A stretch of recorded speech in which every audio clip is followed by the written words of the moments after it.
Hi everyone, my name is Joyce Njoro and I'm really excited after having a very amazing conversation with Pius Muchiri. I've shared my story and I've given a lot of details, and this is not for me, but for many other people who need encouragement and inspiration to take decisions, financial decisions for their life as early as possible. So I hope you enjoy it. Do you think that now when you reflect back Yeah. at how we are raising children, do you think there's a space parents need to make children understand as part of them teaching about money, Yeah. of the scarcity of the resource and Yeah.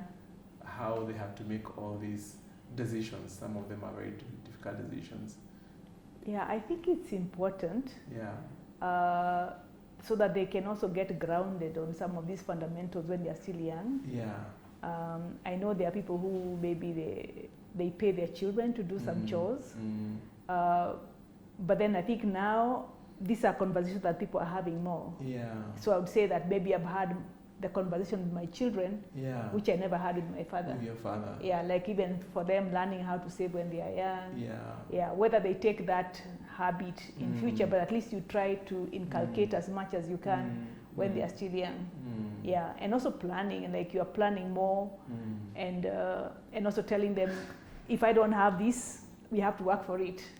So it's not that we are aware, but then we have to work for it. We have to do something about it. Yeah. Yeah.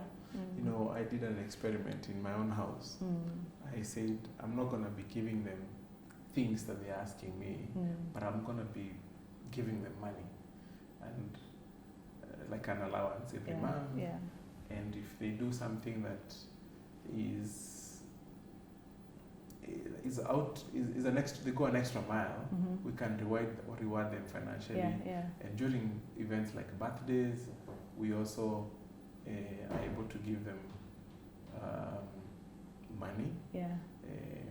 So when, for example, my son reached 9 years, I would give him 9,000 bob. Okay. When you get to 10, I'll give you 10,000 bob. And I'll put it in the Chum's account, the app. But what struck me is when we ask the kids to spend the money, when they ask me, okay, Dad, I want a bike. Yeah. So, but you have 20,000 bob in Go and buy. Can we go? They're like, no, Dad. If you're using my money, I don't want to use. I think I have better uses for my money. And I realized they are also now starting to understand this balancing act. Yes. I think it's a conversation we need to bring. We are protecting. There's a temptation for us parents to protect our children from reality and smoothen their life. Yeah. But that can also rob them of important life lessons. Yeah, I think it's unfair because for you to build character, you need to get the experience. Yes. Yeah, so if you're protected from enjoying the experience, then you cannot build that character. And I think also money issues also come with character. Yeah, and we all have different ways that we deal with money or we associate with money. Yeah, but then when you're aware, and then now you know you can adjust some of these things as you grow. Or even help them to adjust as they grow. But if you don't have that conversation, then it becomes a little bit difficult. And I think partly also we grow up from a sense of scarcity. Because I remember I remember specifically, like for my children, I taught them how to do a bit of business because we were raising chickens. So they would help with the work. They would help with the work. When you go to sell the chickens, they come with me and they do the same. They collect eggs.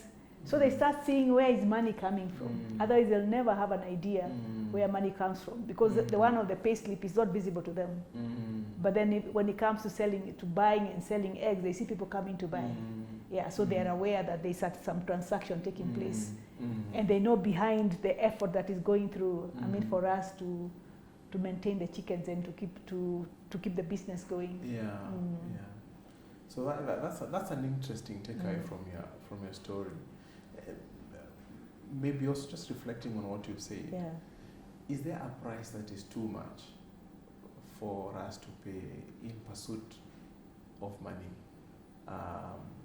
You know, growing up, your time, my time, parents used to come from the upcountry, come to the city in search for greener pastures.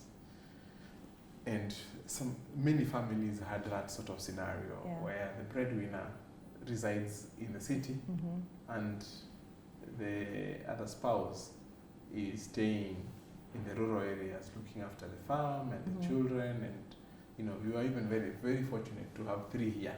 Yeah. It would have been 8. None. 8 Yes. Today is different. We're living in a much more global era. Yeah. So parents are literally leaving the country. One parent is leaving the country and going to another country abroad in search for greener pastures, and the family is split. When you reflect on your own life and the many other people who are listening to this story, where do you draw the line in terms of this is too high a price to pay and this is the price I can pay? I think that's is actually a personal conversation that you need to have at home. Yeah, because there's always a price to pay for any decision you take. It's true. Yeah, so if I take the decision that I'm doing this, maybe one thing, it's one thing. If I decide that I'm going to look for opportunities out of the country, then there's always something that is going to give. Yeah. So I think the important thing is how to balance and still maintain the close relationship and ties with the family, so that you don't break the family. Yeah, then that's something that we really have to guard. Yeah, and one thing that I realized is that if everybody grows together, it keeps you together. It keeps you. Yeah. If everybody grows together, yes. It keeps you together. Yeah, but if you're the only one growing in terms of exposure, in terms of experiences, then you're on your own. Yeah, so you need to grow and grow with the rest of the family. With the rest of the family. Yeah, because what I've seen is that people, I mean, they look back at their spouses or their children, they are so different. They can't even relate with them. Yeah, because then you can't have the same conversations. You can actually outgrow your own spouse. You can. Yeah, because... Yes, you can, yeah. Please elaborate that. I think that's an important one. You see, I mean, it happens, like, for example, when if you've been having specific experiences, maybe you're out of the country, you have different friendships, maybe even you grow in education, and then your network changes significantly.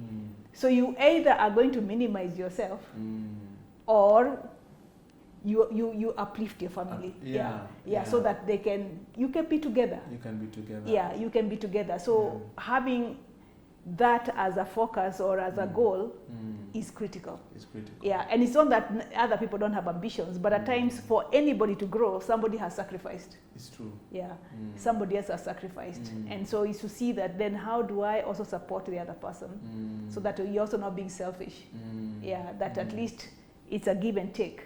Yeah, let's see how we can share the load. So that we all kind of attain, at least reach a point where we say we have no regrets. We have lived a life and we are happy about the life we have lived. Yeah, and you have the chance to also experience the gifts that God has given you. Wow. Let's transition gears a little bit. I think there's a lot you have learned, even just your earliest memories of money. From there, I'm imagining that you are in lower primary or something, and you St. Teresa?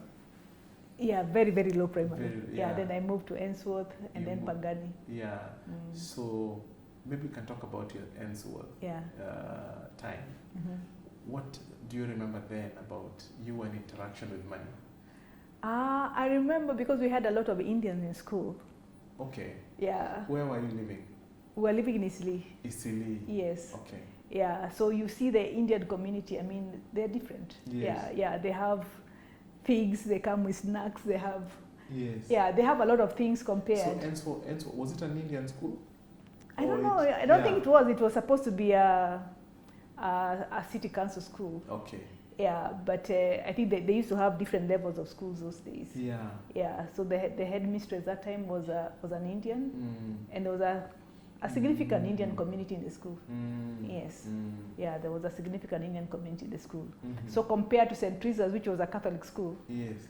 Now here it's a different mix. So in terms of, in St. Teresa you are feeling there is a difference, there is a gap. There is a gap, yes. Did the gap widen or did the gap close? Well,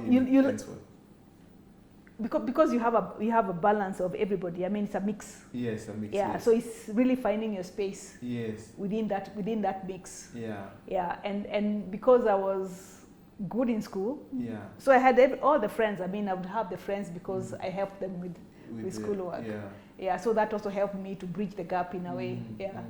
Yeah, to bridge the gap. And how did you feel in terms of the financial capabilities, with their families versus your family? Did you perceive anything that could have inspired you to live a better life? Yeah, it's interesting that you ask because I never thought about it. Yeah, but then you could see that there was. But then the good thing is that most of the kids were like us. Yeah, so one of the things that also made us different was that we used to have school lunch that time. But then other kids, not all the kids had school lunch. Yeah. Yeah. Yeah. But we had school lunch because they could not afford to pay for the school lunch, or it was out of choice. It was not for everyone. It's for those who wanted. I see. Or for those who needed. Or who needed it. Yeah, because it was paid for. It was by the school? No, the parent. By the parent. Yeah, okay. Yeah, it wasn't free. So some people could not. No, some people afford it. Maybe there are some who can't afford, but it was fairly cheap that time. I think it was almost 20 bob. Yeah. Yeah, it was fairly cheap. Yeah. But it was not seen as a good meal. Yeah. There was a bit of stigma. So the Indian if you're on the school meal, no, they never ate that. They would carry their own food. They would carry their own food. Yeah. Yes. But for the rest of us, because we were coming from far, that was our nourishment. Yeah, so we lived on the school meals. Yeah, and I'm glad that it was there because at least you get a hot meal. These days, maybe it's not as the same. You get a hot meal every day because the kitchen was at Pumwani. Yeah, so they used to distribute food. Pumwani just opposite the maternity. So it was a community. It was a central kitchen for the council. Ah. So they would cook there. So some of the things we've lost as a country. Yeah, they used to cook there and distribute. We used to have social halls. Yes. Yes. Yeah, so they used to cook there and distribute the foods in schools. Yes. Yeah, so you'd get it hot in school. Wow. Yeah. What would be the typical meal look like? Well, they used to call it burga. I don't know what was this. I think barley or something, not rice. Yeah. Yeah, and then they mix with other things. Yeah. Yeah, it was okay. Yeah. Yeah, it's only that when you eat a particular thing and people think it is not the class of whatever they expected, then there's a bit of stigma around it. But it was okay. Yeah. I mean, when I think about it now, it was a good meal. Yeah. Yeah. It was a good meal. Yeah. Yeah, because now in the absence of that, then you have to buy food in the school canteen. And then the most you buy is crisps, maybe some scones. Yeah, you don't get to have an all-rounded meal. I am thoroughly enjoying this conversation with Joyce Njoro, and I hope you are doing the same too. So please make sure you stay with a pen and paper because they say a pen and paper never forgets. See you on the next video. Take care.